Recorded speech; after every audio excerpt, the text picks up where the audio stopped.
ನಮ್ಮ ಮಕ್ಕಳನ್ನು ನಾವು ಬೆಳೆಸೋವಾಗ ಹಲವಾರು ಹರ್ಡಲ್ಸ್ ಇರ್ತವೆ.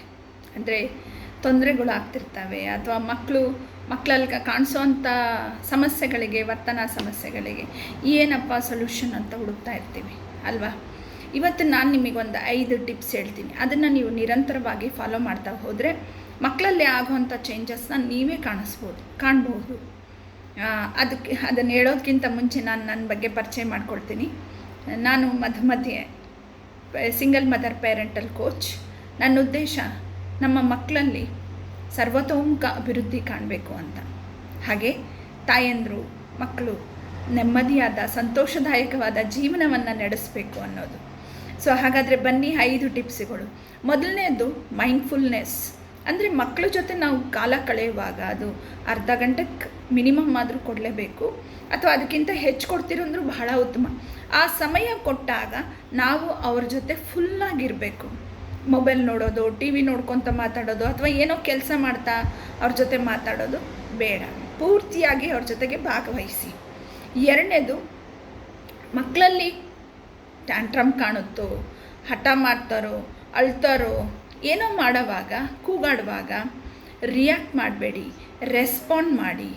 ಮಕ್ಕಳ ಭಾವನೆಗಳನ್ನು ಅರ್ಥ ಮಾಡಿಕೊಂಡು ನಾವು ರೆಸ್ಪಾಂಡ್ ಮಾಡಬೇಕು. ಅದಕ್ಕೆ ನೀವೇನು ಮಾಡಬೇಕಂದ್ರೆ ಸ್ವಲ್ಪ ಹೊತ್ತು ಕಾಮ್ ಆಗಿಬಿಡಿ. ಅವರೇನೇ ಮಾಡುವಾಗ ಒಂದು ಸ್ವಲ್ಪ ಟೈಮ್ ತೊಗೊಂಡು ಆ ನಂತರದಲ್ಲಿ ಅವರಿಗೆ ರೆಸ್ಪಾಂಡ್ ಮಾಡಿ. 3ನೇ ಟಿಪ್ಸ್, ಡೀಪ್ ಬ್ರೀತಿಂಗ್. ನೀವು ಮತ್ತು ನಿಮ್ಮ ಮಕ್ಕಳು ಜೊತೆಯಾಗಿ ಕೂತು ದಿನಕ್ಕೆ 2 ಬಾರಿ ಆದರೂ ಉಸಿರಾಟವನ್ನು ಜೋರಾಗಿ ತಗೊಳ್ಳೋದು ಬಿಡೋದ್ರ ಮುಖಾಂತರ, ಯೋಗ ಅಥವಾ ಧ್ಯಾನದ ಅಭ್ಯಾಸದ ಮುಖಾಂತರ ನಿಮ್ಮ ಮಕ್ಕಳಲ್ಲಿ ಕಾನ್ಸಂಟ್ರೇಷನ್ ಡೆವಲಪ್ ಮಾಡಲಿಕ್ಕೆ ಸಾಧ್ಯ ಆಗುತ್ತೆ. ಇನ್ನು 4ನೇ ಟಿಪ್ಸ್ ಬಂದುಬಿಟ್ಟು ಶೋ ಎಂಪತಿ. ಅಂದರೆ ನಿಮ್ಮ ಮಕ್ಕಳ ರಿಯಾಕ್ಷನ್ಸ್ ಅಥವಾ ವರ್ತನೆಗಳು ತಪ್ಪಾಗಿರ್ಬೋದು, ಆದರೆ ಅವರ ಎಮೋಷನ್ಸ್ ಎಂದೂ ತಪ್ಪಲ್ಲ. ಸೊ ಎಮೋಷನ್ಸ್ನ ನಾವು ಅರ್ಥ ಮಾಡ್ಕೋಬೇಕು. ಅದಕ್ಕೆ ಅವರ ಜೊತೆಗೆ ಸಮಾಧಾನವಾಗಿ ರಿಯಾಕ್ಟ್ ಮಾಡಿ.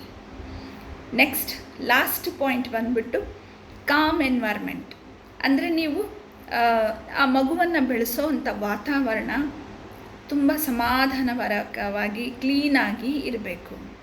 ಸೊ ಅದು ದೊಡ್ಡದೋ ಚಿಕ್ಕದೋ ಒಟ್ಟಾಗಿ ಅವರು ಓದೋವಂಥ ಜಾಗ ಮತ್ತು ಅವ್ರನ್ನ ಬೆಳೆಸೋವಂಥ ಜಾಗ ಕ್ಲೀನಾಗಿ ಸಮಾಧಾನವಾಗಿದ್ದರೆ ಹೊಸ ಯೋಚನೆಗಳು ಬರಲಿಕ್ಕೆ ಸಾಧ್ಯತೆ ಐತೆ. ಸೊ ಈ 5 ಟಿಪ್ಸ್ಗಳನ್ನು ನೀವು ನೋಡಿದ ನಂತರ ಫಾಲೋ ಮಾಡಿ. ಹಾಗೆ ನಿಮ್ಮ ವ್ಯಾಲ್ಯೂಯಬಲ್ ಕಮೆಂಟ್ಸ್ನ ಹಾಕೋದನ್ನು ಮರಿಬೇಡಿ. ಹಾಗೆ ಇಲ್ಲಿ ಕೊಟ್ಟಿರೋ ಅಂಥ ಲಿಂಕನ್ನು ಕ್ಲಿಕ್ ಮಾಡಿ ನೀವು ಫ್ರೀ ವೆಬಿನಾರ್ ನಡೆಯುತ್ತೆ, ಆ ವೆಬಿನಾರಿಗೆ ಜಾಯ್ನ್ ಆಗಿ. ಗುರುವಾರ ಆದರೆ 6 ಗಂಟೆಗೆ, ಭಾನುವಾರದ್ದಾದರೆ 11 ಗಂಟೆ ಬೆಳಗ್ಗೆ. ಧನ್ಯವಾದಗಳು.